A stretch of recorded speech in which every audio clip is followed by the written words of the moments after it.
பணம்னா என்னன்னு சொல்ற கேளு. பணம் ஒண்ணுதான் மிச்சம். பணம் மட்டும் இருந்தா இந்த உலகத்துல என்ன வேணும்னாலும் வாங்கலாம். Money is always ultimate. உங்ககிட்ட போதுமான அளவுக்கு பணம்னு சொல்லப்படுற இந்த பேப்பர் மட்டும் இருந்தால் நீங்கள் நினைக்கிற எதை வேணாலும் உங்களால் வாங்க முடியும். ஆல்மோஸ்ட் எதை வேணாலும் உங்களால் வாங்க முடியும். உலகத்திலேயே இந்த பணம் இந்த கான்செப்டை யூஸ் பண்ண ஸ்டார்ட் பண்ண சில நாடுகளில் இந்தியாவும் ஒன்றுன்னு உங்களுக்கு தெரியுமா? ஒரு காலத்தில் கடலில் கிடைக்கிற சங்குல இருந்து மதத்தில் விளையிற மிளகு, சில்வர், கோல்டுன்னு நிறைய விஷயத்த இந்தியர்கள் பணமாக யூஸ் பண்ணியிருக்காங்க. சதர்ன் ஸ்டேட்ஸை ஆட்சி செஞ்ச சோழ மன்னர்கள் தான் இந்தியாவில் முதல்ல காயினை இன்ட்ரடியூஸ் பண்ணியிருக்காங்க.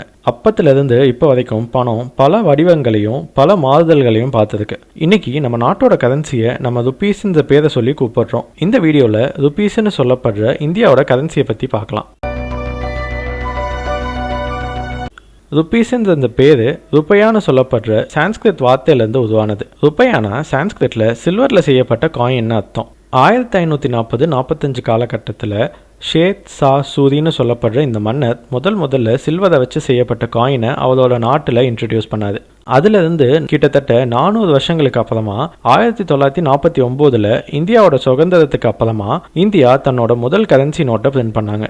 இந்தியா முதல்ல பிரிண்ட் பண்ண நோட்டோட மதிப்பு என்ன தெரியுமா? ₹1. ஆமாங்க, இந்தியா முதல்ல பிரிண்ட் பண்ணது ₹1 நோட்டை தான். அந்த டைம்ல ருபீஸுக்குன்னு எந்த ஒரு தனி சிம்பிளும் கிடையாது. அதனால RSன்ற இந்த 2 இங்கிலீஷ் வார்த்தையை ருபீஸோட சிம்பிளா யூஸ் பண்ணிட்டு இருந்தோம். நீங்க பழைய செக் புக் எல்லாம் பார்த்தா அதுல கூட RSன்னு தான் சொல்லியிருப்பாங்க. எல்லா நாட்டோட கரன்சிக்கும் சிம்பிள் இருக்க மாதிரி இந்தியன் கரன்சிக்கும் ஒரு சிம்பிள் வேணும்னு இந்திய கவர்மெண்ட் 2010 ஒரு பப்ளிக் காம்படிஷனை அனௌன்ஸ் பண்ணாங்க. அதில் உதய்குமார்னு சொல்லப்படுற ஒரு டிசைனர் உருவாக்குன இந்த சிம்பிள் தான் இப்போ இந்தியன் ருபீஸோட சிம்பிளாக யூஸ் பண்ணப்படுது.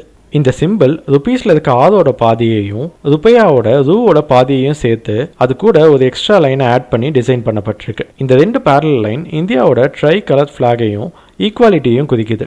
2016 நவம்பரில் இந்தியாவோட கவர்மெண்ட் பழைய கரன்சியெல்லாம் டிமானிட்டைசேஷன் பண்ணிட்டு புது கரன்சியை வெளியிட்டாங்க. இது 10, 20, 50, 100, 200, 500, 2000ன்னு 7 டிஃப்ரெண்ட் டினாமினேஷனில் வெளியிடப்பட்டுச்சு.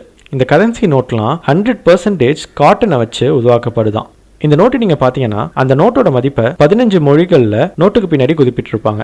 ஒரு நோட்லையும் இந்தியாவோட சாதனை இல்ல பழம்பெருமையை குறிக்கிற மாதிரி ஒரு போட்டோவும் இருக்கும். இந்தியாவோட கரன்சி நொய்டா, மும்பை, ஹைதராபாத், கொல்கட்டான்னு 4 இடங்கள்ல இருக்க மின்டிங் பிரஸ்ல இருந்து உருவாக்கப்படுது. 1960 அமெரிக்காவோட டாலரை குளோபல் கரன்சியா அறிவிச்சப்போ ஒரு டாலரோட மதிப்பு இந்திய மதிப்புக்கு $7.50 இருந்துச்சு. 2023 அமெரிக்க டாலருக்கு நிகரான இந்திய ரூபாயோட மதிப்பு $82 மேல போயிட்டு இருக்கு. நீங்க இந்த வீடியோ பார்க்குற சமயத்துல டாலருக்கு நிகரான இந்திய ரூபாயோட மதிப்பு என்னன்னு கமெண்ட்ஸ்ல சொல்லுங்க.